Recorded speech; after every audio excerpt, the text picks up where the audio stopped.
Hello there, and welcome to FrankieSense and More. Look who's back. the dynamic duo. Getting the band back together. The band is back. Woo! All right. So we've got a lot of content, and not as much time, but a lot of content. So we are going to get to it. And I am going to just start sharing my screen so I can show you guys some movies. And it's going to be real cool. All right. Are you going to start with breaking? Yes. Okay. Yeah, we've got 5 new movies today. First one is a fact-based film called Breaking. This originally was titled 892 and played the film festival circuit, and then it was released in theaters not long ago under the new title. So you may find it listed different places under either of those names. Breaking is a fact-based story that tells the tale of an Iraq war veteran named Brian. I can't remember his last name. I'm sorry. Yeah. He was a Iraq war veteran who came back with PTSD and basically became unable to support himself, unable to support his family, and was sort of lost and put onto the streets of Atlanta trying to fend for himself. And the one thing he was depending upon was his disability checks from the Veterans Administration. And at one point, one of his checks ended up getting confiscated to pay off an old education loan that he claimed was an error, but he wasn't getting very far with the Veterans Administration to straighten it out. And as a result, he became desperate. He was the kind of person who typically would not hurt a fly, but because he was essentially placed on the edge by the system, he ended up deciding that he needed to take action. And he ended up deciding to hold up a bank. But the odd thing about it was when he held up the bank, he really wasn't demanding any money from the bank itself. He wasn't doing anything to try and hurt anybody. He was just trying to get the word out about his situation. And basically, the whole situation got dialed up to an extreme standoff level. And suddenly, what was a plea for help ended up becoming a dangerous situation. And it's a very, very moving film. Yeah, it was a wonderful film. In terms of trying to get the message across about the plight of veterans who, when they were called upon to serve their country, they did.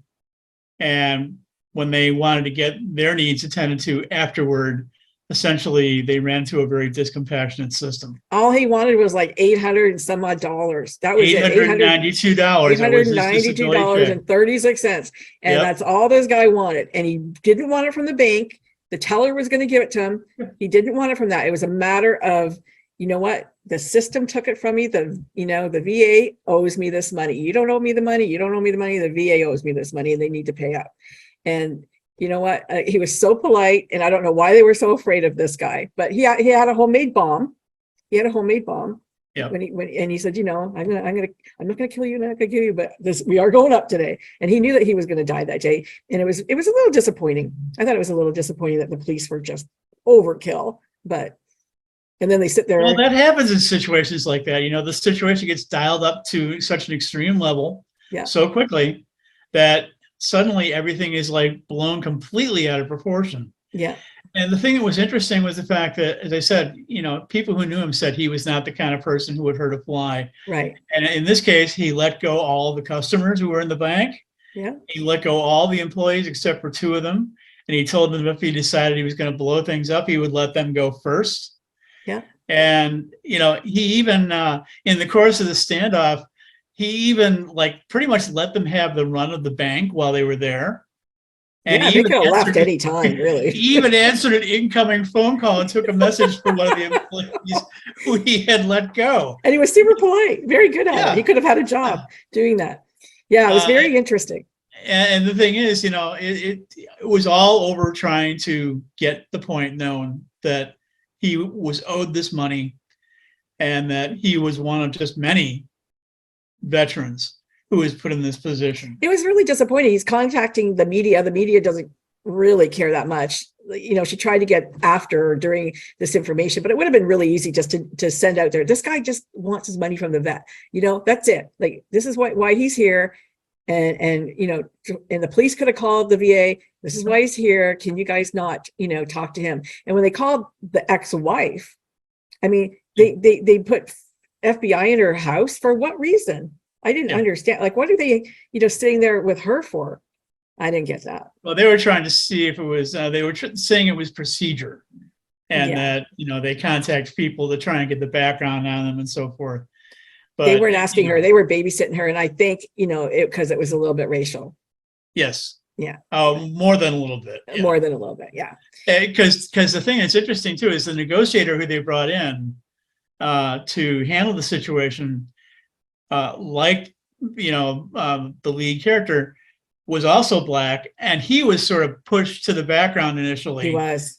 And yet he was the one who was most likely going to be able to help resolve this situation because he was experienced in this kind of work, and he had a background not unlike, the protagonist himself. Yes. Yeah. So that he could relate to one another. That's why he was brought in, but then he wasn't really allowed to do his job right away once he got there. Yeah, he was. And the other interesting thing was when he asked the branch manager, have you been robbed before? And she said, yes. He said, what happened to that person? And she said, oh, he went to jail. He was white then. Yeah. Yeah. Exactly. Yeah.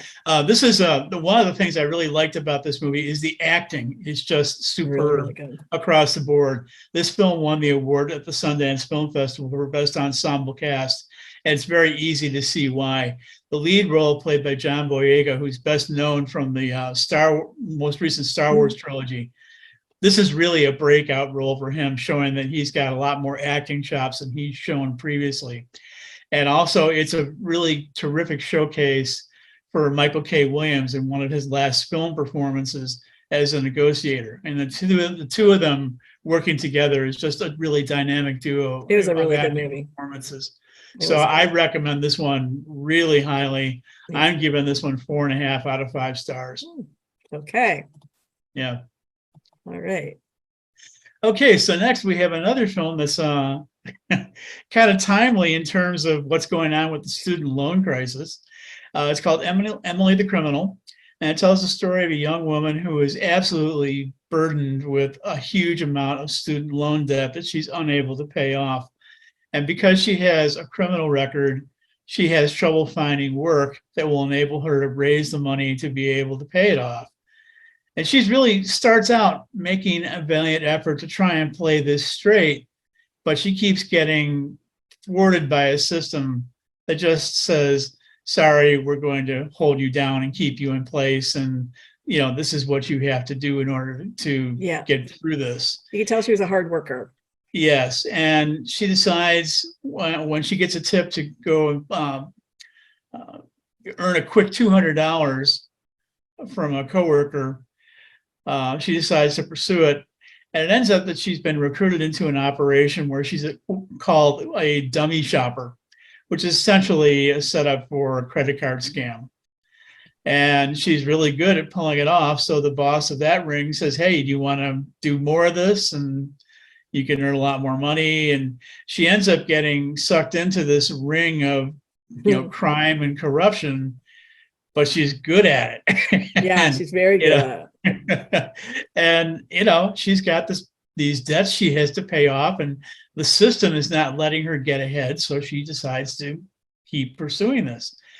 And she ends up getting pulled into quite a really thrilling, treacherous situation. Yeah. I love this movie. This is one of my favorite movies. Yeah. And I love this movie. And it's kind of interesting that this movie came out just as they decided to, forgive student loans to a lot of people. Yeah.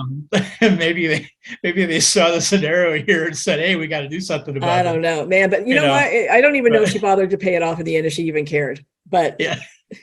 But the thing that's really interesting about this film is that it shows that, even if you try to toe the line and follow the standard accepted path, you can still get screwed by it because it's not necessarily going to work out to your favor. So, and people are trying to yeah. screw people all over. I mean, this intern bullshit for, if you work for us for 5 or 6 months, then we'll decide if we're going to hire you. Oh, she goes, Yeah. and how much do I get? What's, is there a stipend or what? No. You work for free. Like, it's a privilege to work here Yes. for nothing. It's a privilege to work for Exactly. nothing. And how do you eat and pay your rent? I don't know. Yeah, I really hate that. That's just ridiculous. So this is a film that is a very strong cautionary tale, in terms of people who want to take out that kind of debt to go to school, for starters. But it's also a cautionary tale to the system in terms of, you can't keep screwing over people like this because you're going to end up paying a price for it. It's a and how many times do people have to pay their debt to society? Yes. How many times before exactly. you just look the other way? But she did This have a film little is bit of a, psychologically, she's a little dead. Yes. This film is a tremendous showcase for Aubrey Plaza. I mean, she's really coming into her own as a very talented actress, and this is a great showcase for her. I really liked her performance. I'm hoping that she won't get forgotten at award season, because I really think this is an award-worthy performance that she gives here. I haven't seen her before. What else was she in? She's been in, she was in a movie that came out a couple of years ago called Ingrid Goes West, which was about social media, and somebody who is like a victim of a lot of social media problems. And she also made a film a number of years ago called Safety Not Guaranteed, which is about being a companion for a would-be time traveler. Oh, okay. So, but I really, but I really like this film. This is a good film. And it's one of the things that I find interesting too is it's had tremendous staying power. I mean, this is a little independent film that I thought was going to be in and out of theaters in 2 weeks. It's still playing there after almost a month and a half. Yeah, now. It's not playing in my area. It never did, but you can still get it on Apple. Yeah, I mean, it's probably nearing the end of its theatrical run, but I'm willing to bet it's going to be available for streaming probably pretty soon. So I would definitely catch it. I would give this one definitely 4 out of 5. Absolutely. Okay. So speaking of cautionary tales, we also have Honk for Jesus, Save Your Soul, which is a film that's been called a mockumentary, in the same vein as movies like This Is Spinal Tap and the movies like Best of Show and some of the other films. This tells the story of a power couple who run a mega church in Atlanta, where the pastor has had a fall from grace as a result of allegations against him for sexual impropriety. And the two of them want to work together to kind of get back on top again to the place that they had been previously. Only, unfortunately, they run into any number of hilarious snags along the way. I mean, this is a really funny film in so many ways that, they get their comeuppance, but they try to combat it and just unfortunately don't seem to be able to overcome it. It's a film that has its share of serious moments in it, which sometimes can be a little bit heavy-handed, but the thing is, I think it's really trying to stress the importance and the significance of the issue behind the deception that's often associated with pastors who run these organizations, who try to fleece their congregations, who end up, sticking their hands in the cookie jars that they shouldn't be putting them into, particularly where sexual encounters are involved. Yeah. It's definitely one that makes you laugh, but also makes you think. And it's a great showcase for Regina Hall and Sterling K. Brown. They're who perfect I love as the power couple. I wanted to love this movie so much, and I just didn't. Not like I couldn't get into it. And I love that kind of satirical stuff. I really do. And I go, oh, this is gonna be great. I can't wait to see this. And it wasn't as, I don't know, it wasn't as funny for me. Maybe it was my mood that day. I don't know, because I love both of them so much.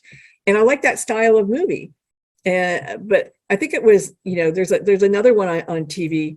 I think it's called Evergreen or something, which is a Black power couple, first lady in the church. It might be like a satirical of that as well. I have a feeling.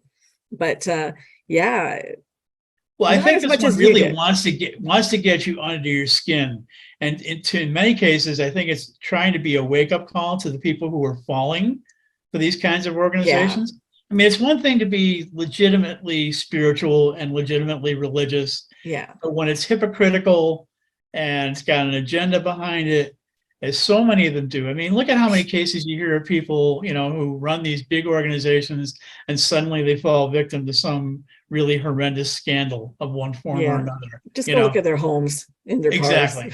Like, And I mean, you see that with the lifestyle that these two lead with their cars and their yeah, mansion yeah, and well, they're designer clothes, but they're actually pretty ridiculous most of the time yeah, with yeah. these garish colors and mismatched patterns that they And put you too together. can look like me. You too can wear this because God will give it to you if you just want it. Yeah, And you also see a lot of the hypocrisy among congregation members as well. mhm. They end up being, so polite to one another, but they're two-faced as anything. Absolutely. Yeah, Particularly the people who are the ones who run the competing church that they're up against. They come across as being oh so spiritual and oh so devoted, but they've got their own agendas as well. So yeah. They yeah, wanted to be the you number know. one, the first lady, head of the So church. I give this one 3.5 out of 5. Okay, You know, I'll give you that one. it's yeah, it's like I say, it does sometimes come across as a little heavy-handed, which I found kind of pushed the boundaries a little bit. But when the humor works in this one, it's just hilarious. It's Yeah, just bitingly I do love scathing. those two. Yeah. Love, love, love them. So talking about satires, we have a new film from Spain called The Good Boss, which tells the story of the owner of a company that makes precision industrial scales. One obviously very concerned with balance. There's some rather symbolic imagery involved in that. Yeah.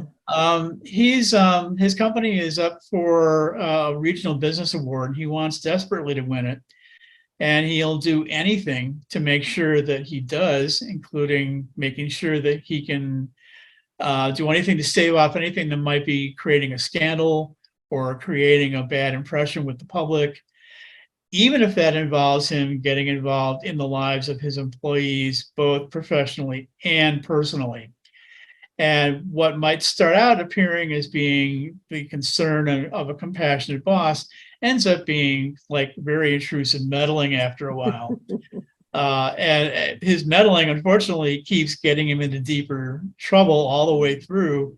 So he has to keep upping the ante in terms of the kinds of steps that he takes to fix things, which gets him even further deeper and deeper into, I love Javier. I yeah. think he's like one of my favorite actors. And Javier Bardem is absolutely perfectly cast in the lead role for this film. I mean, he just plays it with the right amount of insincerity to be believable without looking like, Yeah. a caricature.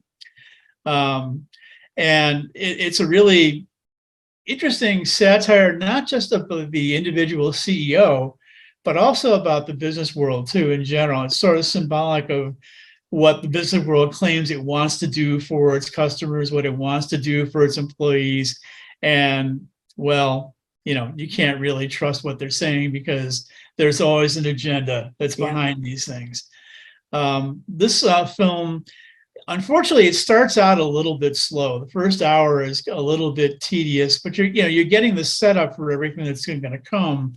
But I think they could have quickened the pace on it a little Yeah. bit. Mhm. But in the second hour, I mean, this film is just absolutely takes off. I mean, it gets wickedly funny, dark humor.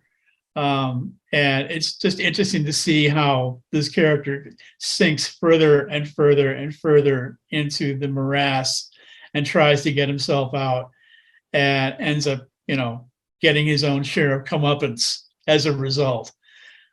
This is a wonderfully funny movie. It's won a lot of awards at film festivals. I think I saw where Best it film, was best director, nominated. It's best been lead nominated actor. for 50 awards and it's picked up 30 along the way. Wow. So that's pretty impressive. Yeah. And what are you giving this film? I'm giving this one 3.5. If the first hour had been a little bit stronger, I would have been, given it a higher score, but it's a little bit slow on that front. It's currently playing theatrically. It will probably be streaming pretty soon. So take a look for that. And then the last of our new movies, this is available on the Showtime cable TV and the Showtime streaming service. We have McEnroe, which tells, it's a documentary about the tennis great John McEnroe. And it's interesting because, a lot of times sports documentaries, they give you the rundown of, oh, the person did this and the person did that. And it's pretty straightforward as a chronology or of their biography. But this one goes a step further. Because McEnroe was known as like the bad boy, argumentative tennis player, it wants to find out why he was like that. And when it probes into his personality and looks at him from a character study standpoint, you find out that, he was an almost pathological perfectionist in terms of always wanting to be the best. And that carried over eventually into, his play on the court, where, if anything, any calls went against him that he disagreed with, then you'd see the tantrums come out and so forth. And unfortunately, those characteristics kind of carried over into his personal life as well. Here he ended up being, the most successful male tennis player of the modern era, yet he openly admits it just doesn't seem like a big deal. Why is that? I mean, if he's been that successful, why is he that dissatisfied, with what he did? And this film gets into that. It explores how he felt through a series of monologues that he gives, through interviews with family members, with his second wife, rock star Patti Smythe, some of his friends and fellow tennis players like Bjorn Borg and Billie Jean King. It really combines different genres in a documentary that you really wouldn't expect. A sports story and a character study combined in one film. That really sets it apart from what a lot of other sports documentaries and a lot of other biographical films do in general. Yeah, I just looked up to see if he was a Virgo because they're extreme perfectionist. But he's actually at the tail end of Aquarius. Yeah, with Virgo in his third house of Jupiter. So yeah, he's got it. He's got it strong. So this was a kind of a sleeper. I was very pleasantly surprised by this one. Certainly turned out to be much more engaging than I thought it was going to be. And like I say, it's playing on the Showtime cable network and the Showtime streaming service. I give this one 4 stars. Wow. Okay. So, one of our better ones. So as everybody knows, the show was on summer vacation last month. But just because we were on summer vacation doesn't mean that we weren't watching movies. And I wanted to give you a quick recap of a few of the things that I saw that are worth seeing. And one of the films that I watched was a dark comedy called Queen of Glory. Tells the story of a girl who's an immigrant child, wants to essentially establish herself as a modern American woman, but she's being drawn by her immigrant parents' background, who are from Ghana. And just as she's about to kind of break away and finally be herself, her mother unexpectedly dies, and she's left to settle her mother's estate. And that's pulling her back to her roots, which she's been trying to get away from. And you end up seeing somebody who's kind of torn between wanting to be a modern American woman and also having to live up to these traditional obligations. Puts her in a lot of really funny situations. This is a movie that's been a long time coming. It was made in like 2014, just recently got a release, and ended up picking up a couple of award nominations in 2021. Yeah. It played briefly in theaters. It's probably going to be on streaming very soon. I think it's going to come out next week. I wasn't able to see it because I think it was like on the 13th of October, something like that. It's going to come out. It's a short film. It's only like 75 minutes long. So it's not something that's, it's not really going to be trying your patience, but it gives you a lot of laughs along the way. And it gives, anybody who's had to deal with controlling parents can certainly relate to what's going on here, especially those who come from immigrant backgrounds who are, really sort of trying to be loyal to their families, but also to try and be themselves as well. So this one's fun. This one is, I give it 4 stars. Nice. Next, we have Costa Bravo, Lebanon, which is a really interesting story.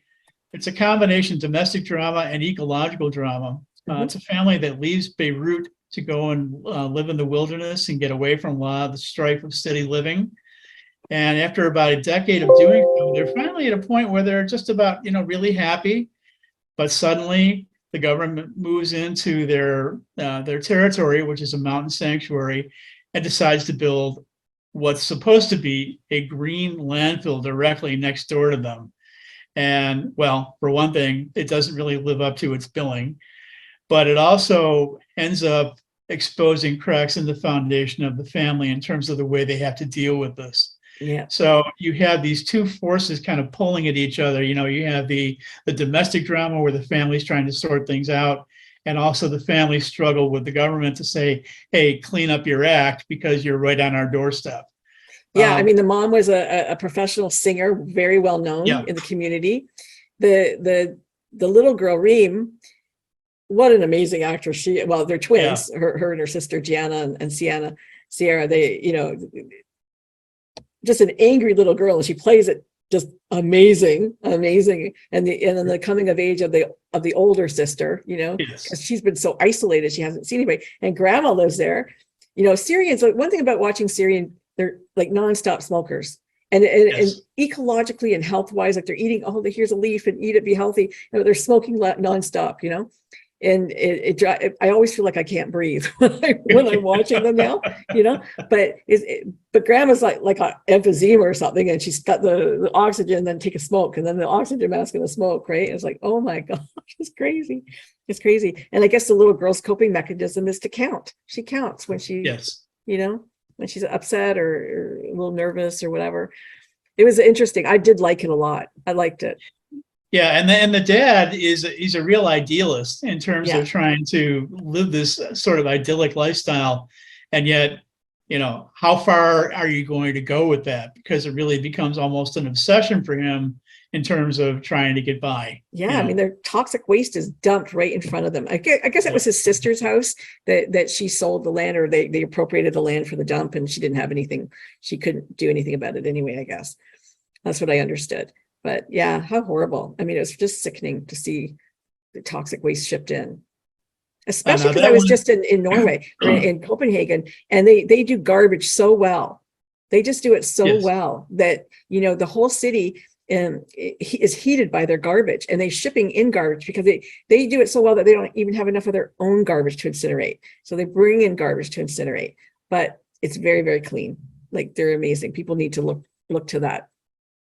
This one is available for streaming from the Kino Now streaming service, and I give it 3.5 out of 5.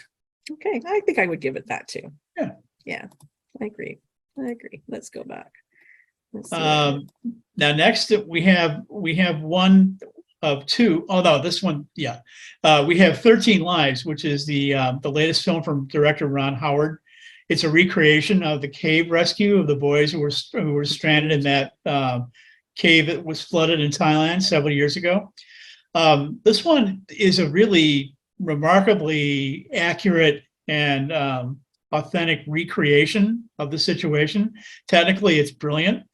It also, gives you a sense of the concern of the world for these 13 people who were stuck in this cave, and how much they never gave up in terms of wanting to save them.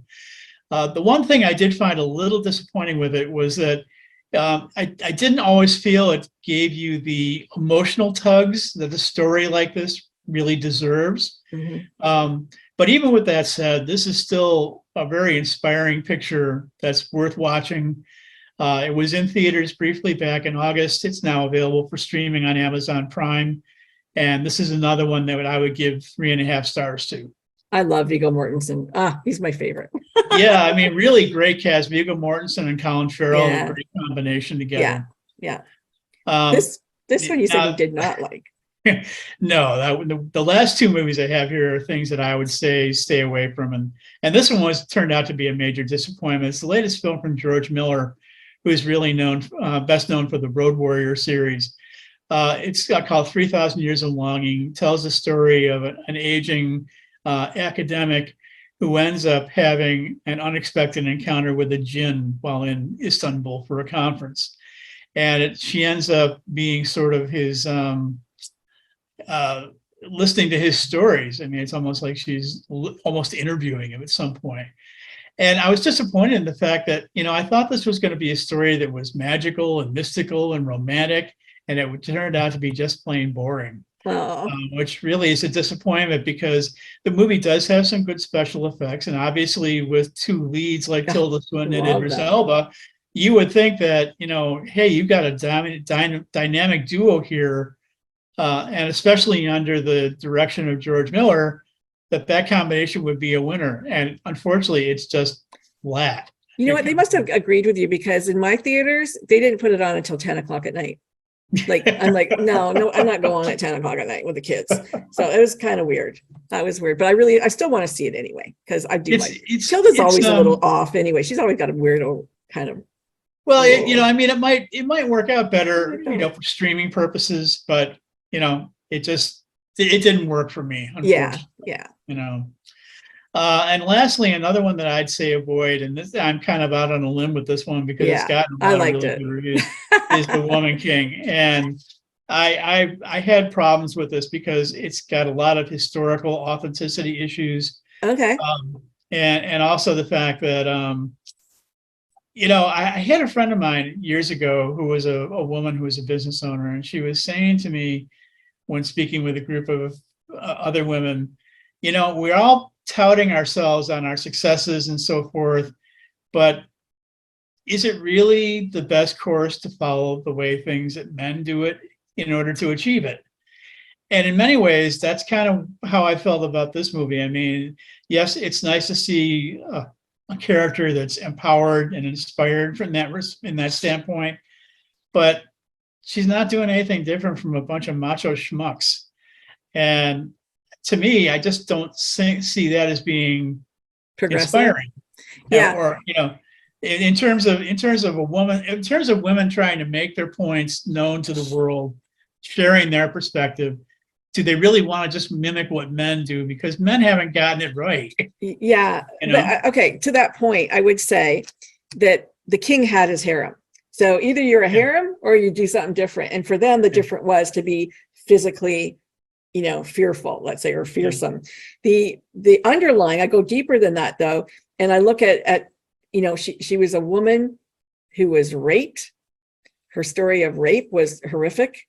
She definitely had PTSD because of it. She had to give up a child, ends up finding that child. And you never stop thinking about the baby that you give away. You never stop really thinking about it. So I think that there was an understory to that too, given the abortion issues and all of the stuff that's happening right now. It was a little bit timely on that.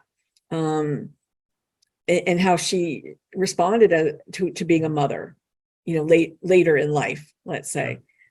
She did care about her people, definitely. And that's why, I think she went against the king. But what can you do? When these kind of patriarchal societies, I mean, they just tell you what you're going to do, and that's it. Yeah. I don't know.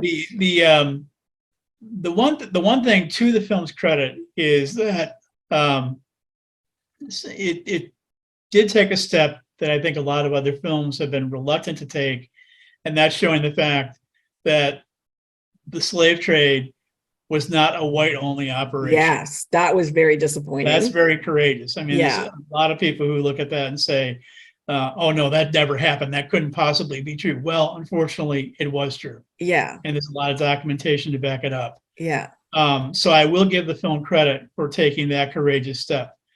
However, in terms of the chronology and the historical narrative, I mean, her character is completely made up. Yeah. And, I don't think it pretended to be historical accurate, though, did it? I think a lot of people look at these movies and think they're seeing the historical truth being portrayed to them. And I mean, not only does it fudge a lot of the facts, but I mean, it fudges the fact with this lead character isn't even a real person. Yeah. So, but kudos to Viola Davis for being in a lot of movies this year.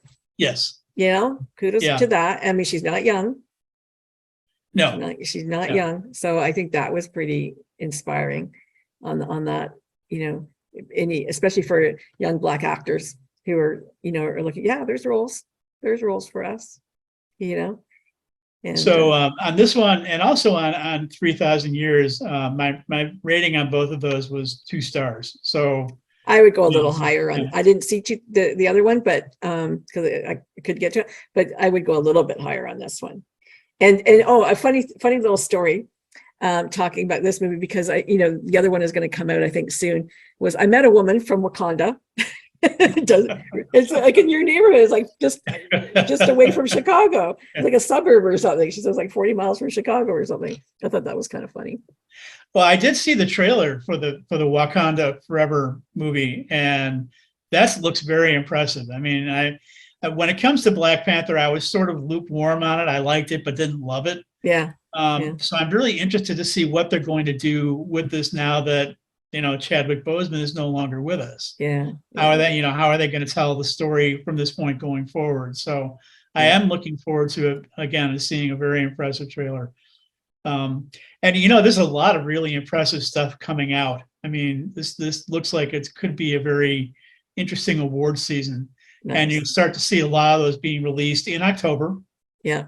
And again in November. So in upcoming episodes, you'll be hearing about all those movies. And also, we're also in the midst of film festival season.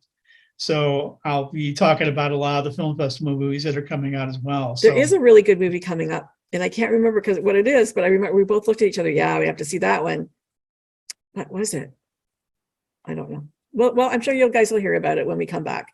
Yeah. But one of the ones in particular I'm looking for that opens this coming weekend is called Bros, which is the first gay romantic comedy from a big studio. Oh wow! And that has been getting tremendous reviews in terms of being funny, insightful, and tackling a topic that hasn't been dealt with from a mainstream studio before. So I'm looking forward to seeing that. Cool. All right.